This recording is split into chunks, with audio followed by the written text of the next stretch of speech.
Ele nasceu sem liberdade. Não escolheu onde viver. Não escolheu o que fazer. Não escolheu o próprio caminho, ele era um escravo. E ainda assim, se tornou um dos homens mais livres da história.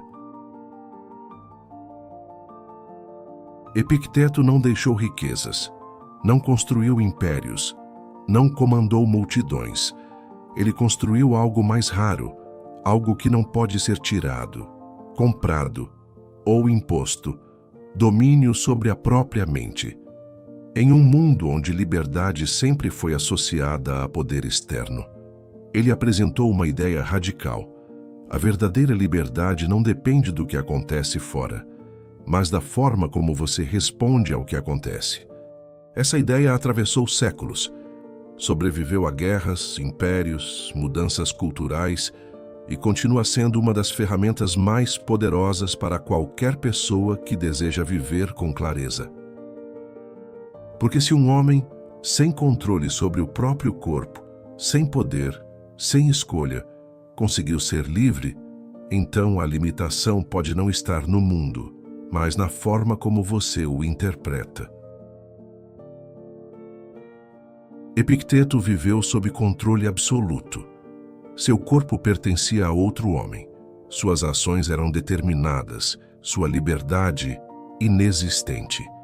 Em um momento marcante, seu próprio dono torceu sua perna com violência. E enquanto isso acontecia, Epicteto disse: "Você vai quebrá-la." Não havia desespero, não havia grito, não havia reação impulsiva, apenas lucidez. Quando o osso finalmente se rompeu, ele disse: "Eu não disse?" Essa resposta não era indiferença, era consciência. Ele entendia algo que a maioria das pessoas ignora. O sofrimento físico pode ser inevitável, mas o sofrimento mental é frequentemente construído pela interpretação.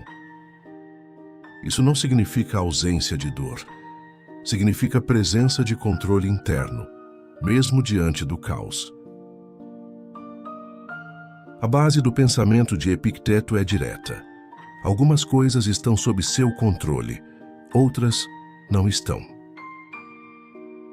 E quando você tenta controlar aquilo que não depende de você, você perde energia de clareza e estabilidade emocional. Ele dizia: "Não são as coisas que nos perturbam, mas a forma como as interpretamos.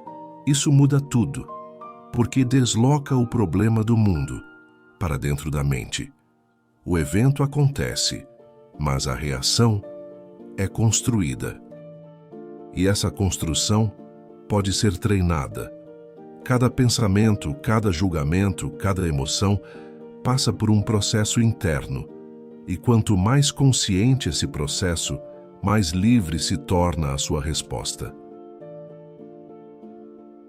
Epicteto não ensinava conforto, ele ensinava responsabilidade. Para ele, não existe crescimento sem confronto interno. Ele treinava seus alunos para enfrentar críticas, perdas, frustrações, rejeição, não evitando essas experiências, mas aprendendo a não serem destruídos por elas. Ele dizia: "Se alguém te provoca, saiba que é a sua própria opinião que te provoca." Isso exige maturidade, porque remove a desculpa. Não é o outro, não é o ambiente, não é o passado. É a forma como você processa tudo isso. E quando você assume isso, você deixa de ser vítima e passa a ser responsável. Os ensinamentos de Epicteto não ficaram presos na teoria. Eles foram aplicados em situações extremas. Marco Aurélio, um dos maiores imperadores da história, utilizou princípios estoicos para governar em meio a guerras, crises e pressões constantes. Ele escrevia para si mesmo, buscando manter clareza na disciplina e controle interno. Séculos depois, James Stockdale enfrentou anos de tortura como prisioneiro de guerra. Sem liberdade, sem controle externo, sem garantias, e mesmo assim manteve sua integridade. Como? Aplicando exatamente os princípios ensinados por Epicteto. Isso não é filosofia distante, é sobrevivência psicológica, é força real, testada sob pressão. A pergunta não é se você é livre. A pergunta é: o que está controlando você?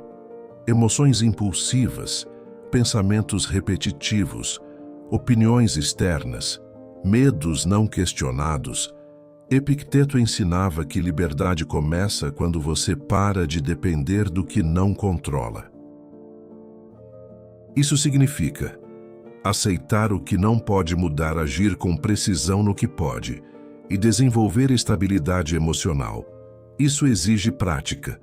No dia a dia, observar pensamentos antes de reagir, não responder imediatamente a provocações, reduzir a necessidade de aprovação, aceitar desconforto, sem fugir dele.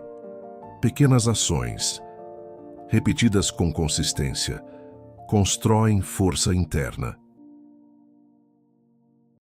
Epicteto não teve uma vida fácil, mas teve uma vida consciente, e isso fez toda a diferença. Ele não controlava o mundo, mas controlava a si mesmo. E esse tipo de controle é o único que realmente importa, porque tudo o que acontece fora é instável, mas a forma como você responde pode ser construída. No fim, a liberdade não está em evitar dificuldades, está em não ser dominado por elas, e essa liberdade começa dentro. Você pode não controlar o que acontece, mas sempre pode controlar quem você se torna diante disso. A liberdade que você busca não está no mundo lá fora. Ela começa no momento em que você para de reagir e passa a escolher. Epicteto entendeu isso, mesmo sem ter controle sobre nada ao redor. Agora a pergunta é: você vai continuar sendo controlado ou vai assumir o controle da sua mente? Se esse vídeo te fez pensar, se inscreve no canal. Aqui a gente não foge da realidade. A gente aprende a dominá-la de dentro para fora.